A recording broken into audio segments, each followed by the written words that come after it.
Hàng xóm là nữ MC. Để không để bị lộ địa chỉ, cô ấy thường để đồ ăn của người hâm mộ gửi đến nhà tôi. Thân chào cả nhà, không nên xem chùa đâu đó. Nhớ đăng ký, like, comment để ủng hộ team nha.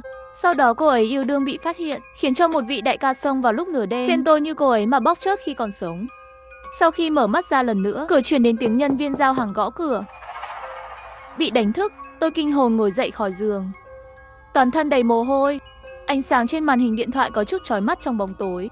Trang tin tức tôi đọc trước khi đi ngủ vẫn chưa đóng. Ngày 15 tháng 5 năm 2024, tiểu khu Kim Long, thành phố Anh, một người phụ nữ vì xảy ra tranh cãi với chồng trong hôn nhân mà nhảy lầu tự sát. Khi xem tin tức, tôi đã choáng váng bất ngờ. Trọng điểm không phải ở việc tự sát mà là thời gian. Ngày 15 tháng 5 năm 2024, cuối cùng tôi nhận ra tôi trùng sinh rồi. Sống lại 5 ngày trước khi bị giết. Âm thanh chuông cửa có vẻ đang mất kiên nhẫn. Tôi đến cửa, nhìn từ mắt mèo. Quả nhiên ở cửa là nhân viên giao hàng quen mắt đó. Kiếp trước tôi mở cửa mà không phòng bị. Tôi muốn giải thích với anh ấy rằng đây không phải là hàng tôi đặt. Không ngờ lại thấy anh ta đang nói chuyện điện thoại với người khác, còn tục tiệu giơ điện thoại lên muốn chụp ảnh tôi. Sau khi bị tôi nghiêm khắc ngăn lại, hắn đành phải bỏ cuộc, giữ điện thoại thì thầm xác nhận rồi. Anh ơi, người thật rất đẹp. Thân hình tuyệt vời. Nói xong, hắn còn phù phiếm đánh giá tôi mấy vòng mới đi. Lúc đó mặc dù tôi nghi ngờ, nhưng cũng không nghĩ tới lời nói này của hắn sẽ khiến tôi bị sát hại trong tương lai. Mấy ngày sau, nửa đêm hàng giao đến nhà tôi ngày càng nhiều, nhưng cuối cùng sẽ biến mất một cách kỳ lạ. Tôi nghi ngờ ai đó cố tình điền địa chỉ vào nhà tôi, nhưng chưa kịp tìm ra thân phận của đối phương thì đã chớt rồi. Tiếng chuông ngoài cửa vẫn vang lên, như thể chỉ cần tôi không ra ngoài lộ mặt, hắn sẽ không bao giờ dừng lại. Mọi chuyện vẫn chưa xảy ra. Điều này cũng có nghĩa là tôi không thể làm gì cả. Sau vài lần bình tĩnh suy nghĩ, trong lòng dần dần có một kế hoạch. Tôi mặc một bộ quần áo cũ đầy mùi, thoa một chút dầu lên mặt, lại bấm thêm vài nốt ruồi đen trên mặt, cho đến khi người trong gương trở nên lôi thôi cầu thả.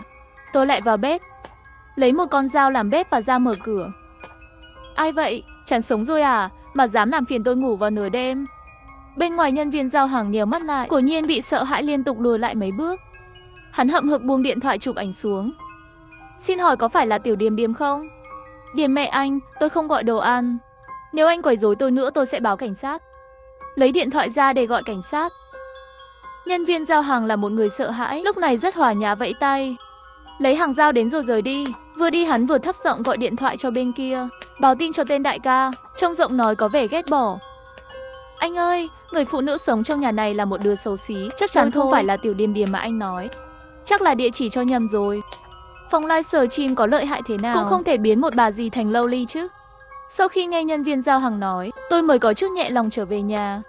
Khi tôi nghĩ mọi thứ đã được giải quyết, không ngờ đồ ăn ngoài cửa chỉ dừng lại một ngày. Ngày hôm sau lại tiếp tục để ở trước cửa nhà tôi. Tôi cau mày xuống lầu tìm quản lý tòa nhà. Trong thang máy, gặp một cô gái đeo khẩu trang. Cô ấy đang nói chuyện điện thoại với người khác với giọng ngọt ngào và tràn ngấy. Cái gì? Tôi nói dối anh ta. Hôm qua dì Sa của tôi đến nhà tôi mượn ở, hôm nay đi rồi. Thằng khốn đó thật sự tin, bởi vì cảm thấy có lỗi với tôi mà đã gửi thêm 30.000 món quà nữa. Ha ha ha ha. Sẽ không bị phòng 305 phát hiện đâu. Tôi đặc biệt bảo đại ca sau này đều ghi chú giao hàng, đừng gõ cửa, cứ trực tiếp để trước cửa cô ta. Nói xong cô ta bịt miệng, phát ra tiếng cười khúc khích. Tôi đứng tại chỗ, cúi đầu che đi biểu cảm méo mó của mình. Có một khoảnh khắc nào đó, tôi muốn đối mặt với cô ta để nói lý. Nhưng như vậy nếu cô ta nhất quyết không nhận, hoặc nhẹ nhàng xin lỗi thì sẽ cứ cho qua dễ dàng. Cứ cho tôi đem chuyện này báo cáo lên quản lý tòa nhà. Quản lý tòa nhà cũng chỉ là liên hệ với cô ta để sửa địa chỉ. Cô ta cũng không có tổn thất gì. Một cái giá như vậy, nó có vẻ quá nhẹ cho một mạng người. Và những người đã giết tôi trong kiếp trước, tôi sẽ không bỏ qua một ai. Sau khi người phụ nữ đi, tôi bấm thang máy lên lầu. Chỉ một lát thôi, giao hàng trước cửa nhà tôi đã chất thành núi rồi. Mấy cân trái cây, bánh trà sữa. Ngoài ra còn có một túi giấy nghiêm ngặt của gói hàng. Tôi mang tất cả những thứ này vào nhà. Khoảng nửa tiếng sau, có một người đeo khẩu trang, mũ. Cô gái đeo kính râm lén lút bước xuống. Tôi quan sát từ mắt mèo, cố gắng nhận ra khuôn mặt của hắn. Cô gái ngụy trang quá tốt. Tôi không thể xác nhận cô ta và người gặp trong thang máy có phải cùng một người hay không. Hàng đặt đâu rồi? Cuối cùng cô ta do dự vài lần trước cửa nhà tôi, vẫn không dám gõ cửa, chửi thề dâu phi. Và mục đích của tôi tất nhiên là không thể chỉ là lấy hàng giao đến để trả thù cô ta. Tôi mang tất cả mọi thứ ra khỏi cửa. Trong đồn cảnh sát trưởng Khưu Kiệt phụ trách đăng ký vụ án có chút khó hiểu nhìn tôi. Cô giáo mặc mời cô tường trình lại lần nữa sự tình. Đội trưởng Khưu, gần đây thường có người giao hàng đến chỗ tôi. Tôi không dám nhận, sợ bị đầu độc. Hơn nữa ở đây còn có vật phẩm không rõ. Tôi lo lắng là giao dịch bất hợp pháp trộn lẫn hàng cấm. Bản thân không thể giải thích được trở thành người truyền hàng cấm. Nghe giao dịch bất hợp pháp và hàng cấm, cảnh sát ở đây rất nghiêm túc. Họ đeo thiết bị vào, từ từ mở ra cái bị bọc nghiêm ngặt đó. Túi giấy thật. Sau đó chờ đợi. Tìm thấy một đống đồ chơi tình dục. Tôi dừng lại. Cau mày, miệng có chút không thoải mái. Đội trưởng Khâu đây có thể là thử nghiệm. Lỡ như sau này họ gửi một loại bột lạ đến cho tôi thì sao? Dưới sự kiên trì mạnh mẽ của tôi, cảnh sát phụ trách lập tức dùng số công an. Nghiêm túc liên hệ với người trên đơn hàng giao hàng. 10 mấy phút sau, cô gái đó hoảng hốt chạy đến hiện trường. Hắn vẫn được trang bị đầy đủ, che kín. Khẩu trang và kinh dâm đều tháo ra. Anh cảnh sát, người ta có thể không tháo được không? Hắn vừa mở miệng, tôi lập tức nhận ra là cô gái xinh đẹp đó. Đó là người tôi gặp trong thang máy ban ngày. Dưới sự cảnh báo nghiêm khắc của nhân viên xử lý vụ án, cô ta chỉ có thể ngoan ngoãn tháo đồ ra. Không trang điểm, da đầy vết rỗ. Mấp mô. Cô gái tên thật là Trần Kiều Kiều, năm nay 22 tuổi, người dẫn chương trình nền tảng, sống một mình ở 405. Cô Trần Kiều Kiều, tại sao cô lại viết địa chỉ giao hàng của mình đến nhà cô mặc?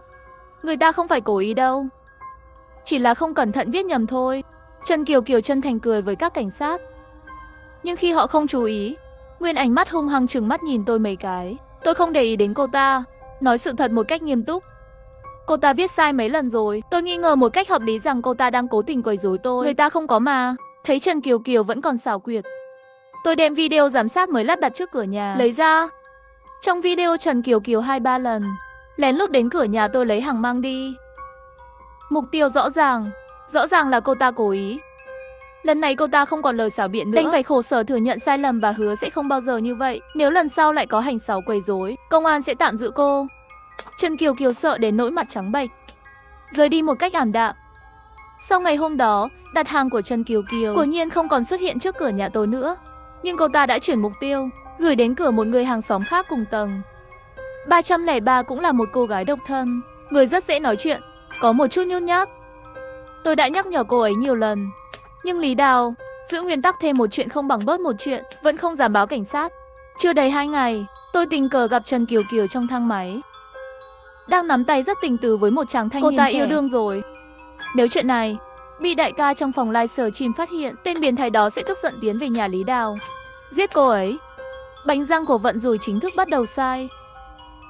Bất kể là lý do gì, tôi cũng phải cứu cô ấy. Tôi tìm thấy phòng livestream của Trần Kiều Kiều. Người dẫn chương trình trong phòng livestream, giọng nói ngọt ngào. Hôm nay anh Minh lại đến thăm em rồi. Cảm ơn tên lửa của anh Minh. Cảm ơn mọi người đã thích.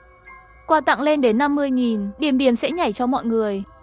Sau khi tôi xem liên tục 1 tiếng đồng hồ, cuối cùng đã xác định được thân phận của vị đại ca bảo kê Trần Kiều Kiều. Vị đó được cô ta gọi là Minh ca với Everter đầu xám. Món quà tặng tên lửa của anh ta tặng từ lần trở lên. Suy nghĩ 2 giây, tôi đợi ảnh đại diện của một người đẹp sexy, mở tin nhắn riêng của anh ta rồi nhắn anh Minh có ở đó không. Dưới sự công khai của hình đại diện người đẹp gợi cảm, Minh ca nhanh chóng theo dõi tôi và trả lời tin nhắn trong vài giây. Tôi là trợ lý livestream của Điềm Điềm, Nguyệt Nguyệt. Để chứng minh danh tính của mình, tôi đặc biệt đặt mấy ngày trước, bí mật chụp lại bức ảnh của hàng đặt và thông tin đặt hàng, chuyển qua cho anh ta. Bên kia Minh ca nhìn thấy thứ mình đặt hàng, rất dễ dàng để tin. Là thế này anh Minh, nền tảng không cho phép chủ phòng nhận quà earning, nếu không tài khoản của anh sẽ bị cấm vĩnh viễn. Vì vậy, Điềm Điềm bảo tôi tìm anh. Cô ấy nói livestream mấy ngày nay anh đánh giá cao như vậy. Trong lòng cô ấy thật sự rất cảm kích, muốn gặp anh. Không biết anh Minh, anh có muốn không? Kẻ biến thái này sớm muộn gì cũng sẽ tìm đến cửa. Tất nhiên tôi không thể ngồi yên. Tên đàn ông đó không thể chờ đợi dù chỉ 1 giây đã trả lời. Thật sao? Tiểu Điềm Điềm muốn gặp tôi sao? Đương nhiên có thể rồi. Tôi lấy thông tin và địa chỉ nhà của Trần Kiều Kiều, gửi đi. Người đàn ông bên kia lại liên tục gửi mấy lời cảm ơn. Cá mắc câu rồi. Trần Kiều Kiều, cố tự tạo nghiệp, phải chịu đựng tốt cho tôi. Đặt bẫy cho Trần Kiều Kiều. Đó là một ngày cuối tuần đầy nắng. Tôi mang thùng rác xuống lầu. Không lâu, tôi thấy cô ta nắm tay bạn trai trẻ tuổi lên lầu. Theo quan sát của tôi, nam sinh này đến từ trường gần đó, mỗi cuối tuần mới rảnh đến nhà cô ấy trao đổi tình cảm.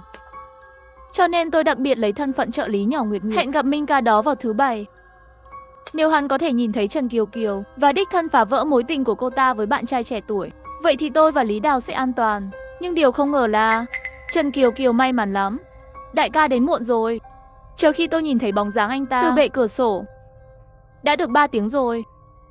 1 giờ trước, Trần Kiều Kiều đã xuống lầu rồi, đưa bạn trai trẻ của cô ta đi tàu điện ngầm. Khi tôi nhăn mặt suy nghĩ bước tiếp theo, tiếng chuông cửa vang lên từ lối vào. Tim tôi đập mạnh. Mồ hôi lạnh thấm ra từ trán. Có thể là hắn không? Lúc này, bên ngoài cửa, Trần Kiều Kiều tạo ra thanh âm truyền đến. Với một chút bối rối, tôi đang nhìn trên camera giám sát, nhìn kỹ động tĩnh của tầng này, lại nằm nhìn mắt mèo chờ một lát. Khi chắc chắn bên ngoài chỉ có một mình cô ta, mở một khe cửa. Có chuyện gì không chị? Dường như có ai đó đang theo dõi tôi. Tôi có thể vào nhà cô để trốn không? Tôi lùi lại một bước. Xin lỗi, tôi chuẩn bị đi rồi. Cô sống ở 405 phải không? Nhân tiện tôi có thể đưa cô đi thang máy về. Như vậy không được. Lỡ như anh ta thấy tôi về nhà, vậy thì số nhà của tôi không phải bị lộ sao? Ý cô là số nhà của tôi có thể bị lộ, đúng không? Mặt tôi trở nên âm trầm. Hỏi xong thì đóng cửa lại. Trần Kiều Kiều nhanh chóng đưa chân vào chặn lại. Với một nụ cười dễ chịu trên khuôn mặt, tôi không có ý đó. Chị ơi, nếu không như này, chị yên tâm ra ngoài làm việc của chị. Tôi có thể tự vào và trốn. Chị không cần quan tâm tới tôi không thể chịu nổi. Đá mạnh xuống bắp chân của cô ta. Mãi cho đến khi cô ta khóc lóc cay đắng rút lại, tôi mới đóng cửa lại. Cô ta ở ngoài cửa kêu to, đều là phụ nữ. Tôi đang gặp nguy hiểm, cô không làm gì cả. Cô máu lạnh quá, cẩn thận sẽ có báo ứng. Báo ứng rốt cuộc là ai sẽ có báo ứng? Lại mở cửa, nhìn chằm chằm cô ta. Vậy gọi cảnh sát đi, không phải cô nói có người theo dõi cô sao? Vậy thì báo cảnh sát bắt hắn đi. Nếu Trần Kiều Kiều đồng ý đi báo cảnh sát, với lý do bị người xấu theo dõi, nói không chừng có thể bắt giữ tên biến thái đó. Nhưng vấn đề là, cô ta thật sự sẽ báo cảnh sát sao? Kiếp trước sau khi tôi chết, linh hồn vẫn ở lại một thời gian. Hắn ta đi đến cửa sổ để hút thuốc. Lúc đó tôi rõ ràng nhìn thấy Trần Kiều Kiều trên lầu, mặt nhợt nhạt lùi lại. Khi tôi kêu cứu, tiếng động rất lớn, lên xuống lầu cách âm không tốt. Ngoài ra, Trần Kiều Kiều thường live sờ chim vào nửa đêm, vì vậy cô ta có thể đã nghe. Tôi khổ cực chờ cô ta báo cảnh sát, đưa tội phạm ra trước công lý. Không ngờ tôi lại nghe thấy tiếng lẩm bẩm của cô ta. Triệu Minh nói tối nay sẽ đến giết tôi. Thì ra là thật, là thật. Đừng trách tôi, thật sự đừng trách tôi. Ai bảo 305 xui xẻo. Báo cảnh sát, mau báo cảnh sát. Cô ta theo bản năng cầm điện thoại lên liền gọi điện thoại. Ngay khi tôi nghĩ cô ta sẽ gọi cảnh sát, cô ta lại chột dạ buông xuống không thể báo cảnh sát. Bằng cách này anh ta sẽ biết 305 không phải là mình, hắn sẽ đến tìm mình. Nếu cảnh sát phát hiện mình cố tình điền địa chỉ giao hàng thành 305, dẫn Triệu Minh đến chỗ cô ta, nghi ngờ mình là đồng phạm thì sao? Không thể báo cảnh sát. Anh ta chỉ là fan của tôi, không có gì xấu cả. Cô không chịu cho tôi mượn chỗ trốn thì thôi đi. Tôi không thèm. Trần Kiều Kiều của nhiên từ chối báo cảnh sát. Cô ta chạy nhanh từ lối thoát hiểm lên tầng 4. Trần Kiều Kiều, đây là do cô không muốn báo cảnh sát. Sau này bất kể chuyện gì xảy ra, cô phải tự mình chịu đựng tốt. Cửa thang máy mở ra, người đi ra từ bên trong là Lý Đào. Cô ấy mang theo rất nhiều nguyên liệu và trái cây. Thấy tôi mở cửa, chị Tiểu Mặc ở trạm thấy chuyển phát nhanh của chị. Em thuận tay lấy lên cho chị này. Cảm ơn, Tiểu Đào. Tôi mở hộp chuyển phát nhanh trước mặt cô ấy, lấy ra một chai xịt hơi cay từ bên trong, nhét vào tay cô ấy. Cái này em cầm lấy. Lý Đào có chút nghi ngờ, nhưng vẫn vui vẻ, trở về nhà như một món quà. Sau khi Lý Đào rời đi, tôi cúi đầu định trả lời tin nhắn trong điện thoại. Thang máy lại mở ra. Lần này là bạn trai trẻ của Trần Kiều Kiều. Hình như anh ta quên lấy đồ nên quay lại, lại nhấn nhầm tầng này. Nhìn thấy điều này, tôi chỉ thấy trên màn hình nhanh chóng trượt. Bạn có chắc là 405 không? Xác định để theo dõi động tĩnh của 405. Tôi đang ở bên ngoài lối thoát hiểm, cài đặt camera thu nhỏ, nhắm vào khu vực công cộng. Quả nhiên, khi Trần Kiều Kiều nghe thấy tiếng gõ cửa bên ngoài, bạn trai trẻ kia cũng đi theo ra ngoài. Người đàn ông trong phòng cô là ai? Cô lấy tiền thưởng của lão tử để nuôi thằng mặt trắng này sao? Cô ta lập tức hoảng sợ sau khi nhận ra là giọng nói của đại kim chủ, treo lên nụ cười ngọt ngào để lấy lòng.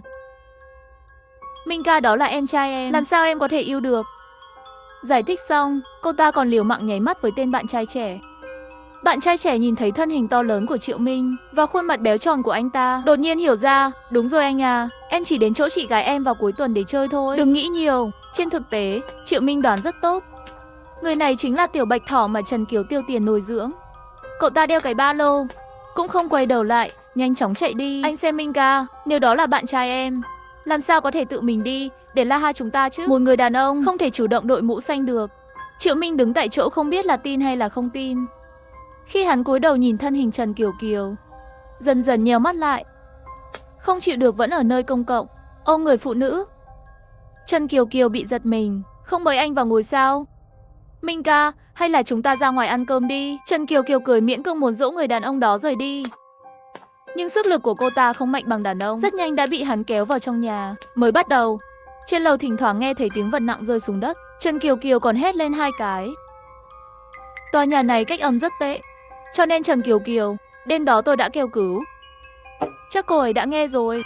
Tại sao? Rõ ràng là cô cố ý dẫn sói vào nhà của tôi, nhưng lại không làm gì để cứu tôi. Sáng sớm hôm sau, 405 có tiếng gõ cửa. Trần Kiều Kiều vẻ ngoài lộn xộn từ bên trong đi ra. Khi nhìn thấy cảnh sát trước mặt và một vòng người xung quanh, trực tiếp chết lặng. Tôi trốn trong đám đông. Cô Trần Kiều Kiều, quản lý tòa nhà nghi ngờ ở đây phát sinh chuyện bạo lực trong phòng. Trước tiên chúng tôi đến đây điều tra tình hình, xin cô hợp tác. Trần Kiều Kiều lúc này một mang tư thế bị giày vò, đối mặt với người quản lý tòa nhà không rõ danh tính và tin tức từ đám đông nhiệt tình, càng chắc chắn hơn. Tất nhiên, đám đông nhiệt tình đó là tôi. Sáng nay tôi đã gọi cho quản lý tòa nhà bằng sim mới mở, nói ở nhà 405 có người lại đột nhập. Nếu lúc này Trần Kiều Kiều chỉ thừa nhận mình bị bạo hành, thì Triệu Minh sẽ được đưa đi để điều tra. Nhưng khi người đàn ông trong nhà bước ra với khẩu trang, phản ứng của Trần Kiều Kiều vượt quá dự liệu của mọi người. Cô ta khinh thường liếc mắt nhìn những người xung quanh. Bạo lực gì? Chưa từng có. Đây là bạn trai tôi, có được chưa? Người đàn ông gật đầu hài lòng. Cảnh sát hỏi nhiều lần, Trần Kiều Kiều vẫn là 10 lời phủ nhận. Người xem cũng giải tán. Triệu Minh vào phòng. Sau đó Trần Kiều giơ điện thoại lên, gọi từ lối thoát hiểm. Quản lý tòa nhà trước tiệt dám báo cảnh sát. Đồ ngốc, bớt lo chuyện người khác đi. Đị ca mà vào đồn cảnh sát, tôi ủng gió Tây Bắc à? Một ngày ít gì cũng 10.000 phần thưởng đấy. Không phải chỉ ngủ với anh ta sao? Tôi có thể có chuyện gì chứ? Hắn còn nói hôm nay dẫn tôi đi mua túi đây. Tôi đang đứng ở lối thoát hiểm trên tầng 3, lặng lẽ lắng nghe những lời phàn nàn và khoe khoang của cô ta. Quay đi. Chiều hôm đó, quản lý tòa nhà thông báo cho tôi xuống cầu thang để thảo luận về chỗ đậu xe. Tôi ra khỏi cửa, nhưng không ngờ lại gặp họ trong thang máy. Trần Kiều Kiều ôm cánh tay người đàn ông, làm nũng để mua mẫu mới nhất của Chanel. Cô ta nhìn thấy tôi thì lộ vẻ khinh thường. Trần Kiều Kiều lắc lắc cánh tay của Minh ca. Một số hàng xóm ở đây không thích em làm chủ phòng livestream để kiếm tiền, luôn bắt nạt em. Vậy sao? Ai dám bắt nạt Kiều Kiều? Đồng thời ánh mắt hung hăng của đàn ông hướng qua lại trên mặt và cơ thể tôi. Tôi giả vờ như không hiểu, không phản ứng. Vừa ra khỏi thang máy, Trần Kiều Kiều liền đuổi theo, nắm lấy cánh tay tôi và nghiến răng. Đừng nghĩ là tôi không biết cô đang nghĩ gì. Cô nghĩ cô là loại hàng gì chứ? Cũng dám đến quyến rũ anh Minh. Tôi cảnh báo cô còn cố ý xuất hiện trước mặt chúng tôi sẽ bảo anh Minh xử lý cô. Tôi đứng trước mặt cô ta, lấy điện thoại ra, tìm ảnh trong album ảnh. Đây là sáng hôm qua, cô ta đưa bạn trai đi tàu điện ngầm. Khi hôn dưới lầu, tôi chụp nó từ trên lầu. Cô dám nhắc đến tôi trước mặt anh ta, tôi sẽ gửi cho anh ta bằng chứng cô đang yêu. Xem cô chớt hay tôi chớt. Sắc mặt cô ta dần dần tái nhợt, cười nói chị Mặc. Em đùa đấy. Đừng để ý. Em còn nhỏ. Chị đại nhân đại lượng bỏ qua cho em. Người đàn ông bên kia có chút thiếu kiên nhẫn thúc giục. Cô ta mới trở về bên cạnh hắn. Sau khi về nhà, tôi thiết lập một bức ảnh để gửi đến số điện thoại của Triệu Minh với thân phận làm trợ lý có được. Vài ngày sau, Triệu Minh nổi giận đến 405. Sau đó tôi ở dưới lầu nghe thấy tiếng hét của Trần Kiều Kiều. Tôi gọi cho Lý Đào để cô ấy giúp tôi báo cảnh sát. Tiểu Đào, em cứ nói là em đã thấy một người đàn ông cầm dao xông vào 405. Sau này chị sẽ giải thích cho em. Tôi đến cửa 405, gõ cửa. Không ai nói chuyện.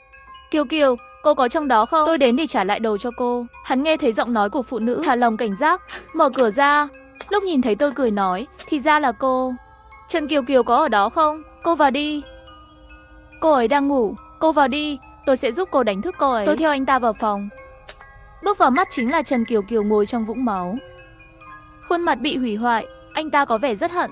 Tiểu tiện nhận này dám phản bội ta, bất cứ ai phản bội tôi đều phải chết. Nói xong hắn nhìn về phía tôi, muốn nhào vào tôi.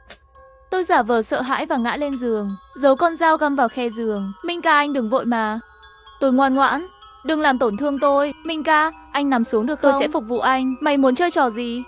Sao có thể? Lần đầu tiên nhìn thấy anh, em đã rất ngưỡng mộ anh. Chỉ là vì tôi sợ Kiều Kiều sẽ tức giận, không dám đến gần anh. Hắn lập tức vui lên. Hô ra tôi hấp dẫn như vậy, tôi muốn xem cô sẽ phục vụ tôi như thế nào. Hắn hài lòng nằm xuống. Đột nhiên anh ta che bên dưới và hét lên. sau đó trực tiếp ngất đi. Tôi cầm tay hắn, đấm mạnh vào bụng. Ngay sau đó cảnh sát cũng đến. Vụ tai nạn này được đánh giá là biện hộ chính đáng và Triệu Minh đã phải trả giá xứng đáng. Tôi đã đăng ký taekwondo kể từ khi tôi hồi sinh, cho dù không hại được hắn, tôi cũng nắm chắc toàn thân thoát ra. Sau khi xuất viện, tôi đến bên cạnh giường bệnh của Trần Kiều Kiều. Cô ta bị hủy dung rồi, bởi vì cứu hộ kịp thời, mạng được cứu. Nhìn thấy tôi, cô ta đã rất kích động. Là cô phải không? Cô đã gửi ảnh cho anh ta rồi. Là cô hại tôi. Tôi lạnh lùng nhìn cô ta. Tôi đã cho cô rất nhiều cơ hội. Tôi chỉ có thể gửi cho cô một câu gieo nhân nào thì gặp của nấy.